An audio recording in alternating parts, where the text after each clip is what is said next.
Hey, this is Eric Hall, xladv. Thought I'd give you a little walkthrough of the new Triumph Tiger 900 Rally Pro.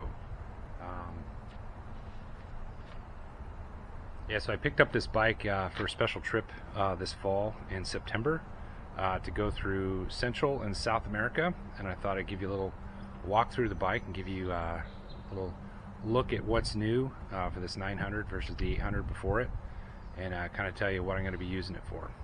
This is kind of a mid-range adventure bike, and it's going to compete with the BMW GS 850 and the new KTM 890 coming out next year.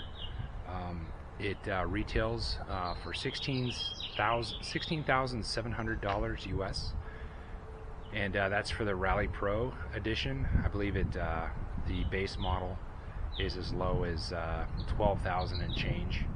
So it's pretty affordable. A little walk around with the bike in general here.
Now I'll walk you through a couple interesting features here. So this windscreen is adjustable by hand. Just by moving this, you can move it up or down.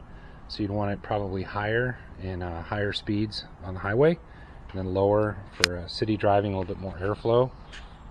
Comes with a LED headlight, and what's cool is it also comes with LED auxiliary lights, which is kind of an interesting feature for a lot of new bikes. Comes with this Showa off-road suspension. The forks and rear shock are Showa. Comes with twin radiators. These great dual piston caliper Brembo brakes, and big dual discs. And also comes with a 21-inch front wheel, which are tubeless. Front and rear. Kind of interesting, this right-angled valve stem here, which I kind of particularly like. So with these LED turn signals, hand guards, mirrors. Look at your controls here. It's for the heated seat. And then this 20-liter tank, or about 5.3 gallons, is going to get you anywhere from about 230 to 300 miles in range. I found that the mileage ranges from about 45 in the city to about 57 on the highway. It has this interesting shift assist, which is going to allow you to shift gears just by bumping up or down without the use of the clutch. It comes standard with these lower engine guards, which are actually pretty stout. But I'll probably be putting on some upper bars here pretty soon. Now the rear wheel is 17 inches in diameter, and some of you may find that better for the on-road performance and touring, and some of your off-roaders may prefer an 18, but it is what it is. So this is the 7-inch TFT display. It's very much like an iPad. It's very visible in the day. It'll change color given the sunlight, whether it's bright or dark. There's a couple different looks you can choose from, but it's going to basically show you everything you want to know. Your different ride modes, your tire pressure, temperature, ambient temperature, engine temperature, RPMs, mileage, things like that. So it's pretty complete. And this is also going to be your interface with your phone, so you can control your music, your incoming calls, outgoing calls, incoming texts, and the turn-by-turn directions. Now, it's really amazing. This bike comes with a lot of bells and whistles, things like electronic cruise control and tire pressure sensors, but it also comes with heated seats in addition to heated grips. And you can see that this switch here actually controls the passenger seat, so they can control their own heat source here, which is interesting. And then also a rear power let port, as well as one up front. So that's actually pretty good. Gives you lots of access to power. Here up front is where your front power let port is going to be. And these bars already come with a bit of a rise to them, so you may not need any bar risers. Here's a nice little feature. Underneath the rear pillion seat is a compartment you can use to basically charge your phone. It's open here. So you can plug your USB cable in here, and then you can charge your phone, put it in here. And it seems a little counterintuitive, you can't see your phone, but with the Bluetooth connection, you're still going to be able to handle any incoming and outgoing calls, see incoming texts, control your music from your phone, in addition to utilizing the turn-by-turn navigation from the Google Maps on the My Triumph app. So with this new engine, Triumph put in the 900, it's delivering about 10% more power. But what's interesting is the firing order, they changed to a 132, or what they call a T-plane. And what that's basically doing is it's not only giving you a little bit more character in terms of the exhaust note, but it's actually delivering a little bit more power mid-range, where off-road you're going to be able to use that more than you could on the 800. It sounds great. I'll start it up here for you in a second and let you hear. But it's very smooth. It's very smooth on the road. The power delivery is very good. It's very confidence-inspiring. It doesn't feel weak at all. I think this is a great bike to take me down to South America and back.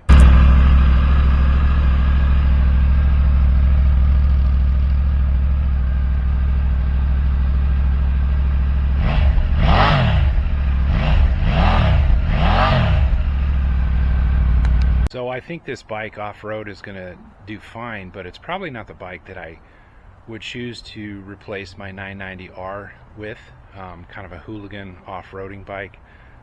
But I think it's actually better suited for, a longer distance, more adventure touring type of trip that I'm taking in September.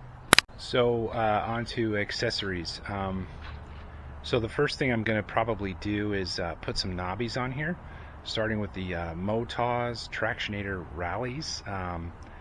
They are a very much off-road based tire, and they actually give really good mileage. I've gotten anywhere from 6,000 to 7,000 miles off a rear, so I'm thinking that's probably going to be great. It'll take me down there, give me plenty of options for exploring various dirt roads.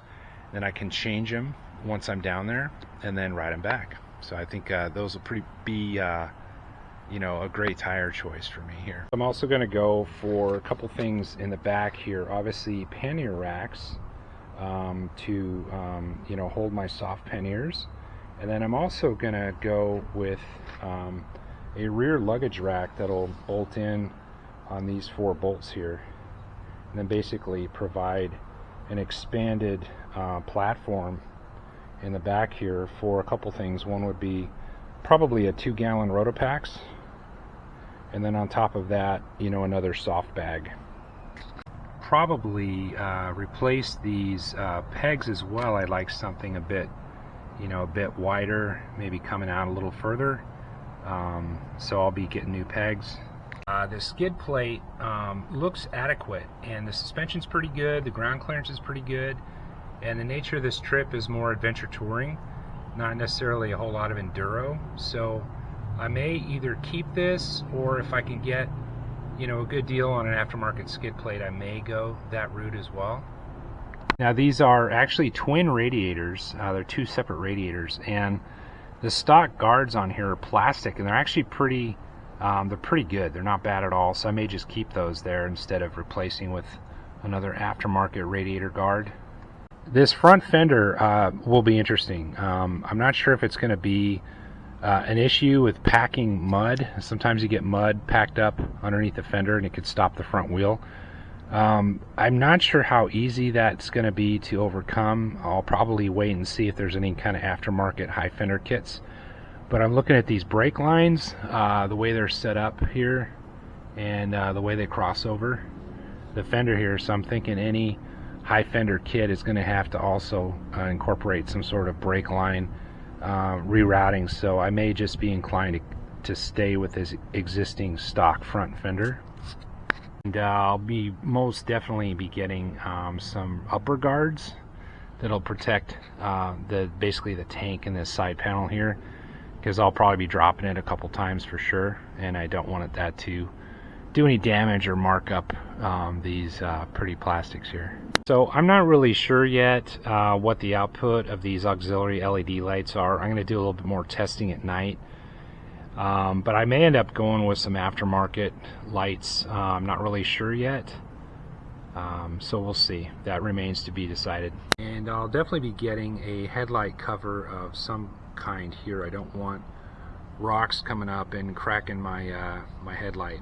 So as you can see, there's a missing handguard off this right side, and the end of the brake lever here got broken off. So I'm definitely going to be putting some aftermarket handguards on here. This was a press bike, and it was probably dropped. I would guess they probably loaned this one to Steve Camrad, is my guess. I'm just kidding. And then with these factory mirrors, are actually pretty good. But you know, I really prefer the double take mirrors. They're a little bit more durable, a little bit more rugged, and they're more adjustable. So I'll probably put some of those double take mirrors on this bike as well. And then I'll most definitely be adding a tank bag here, so I can put some of my things that I need to grab frequently. You know, things like bars and maps and my telephone, chapstick, things like that. And you can see it does have a cable clutch.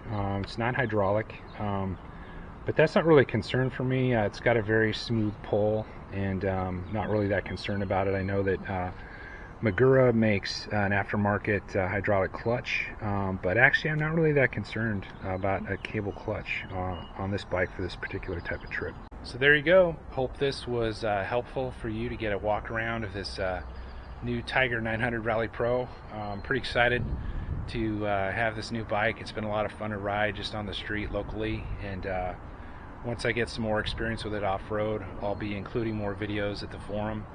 Check the links below to learn more about all that information at the forum. And thanks for watching, everybody. Bye-bye.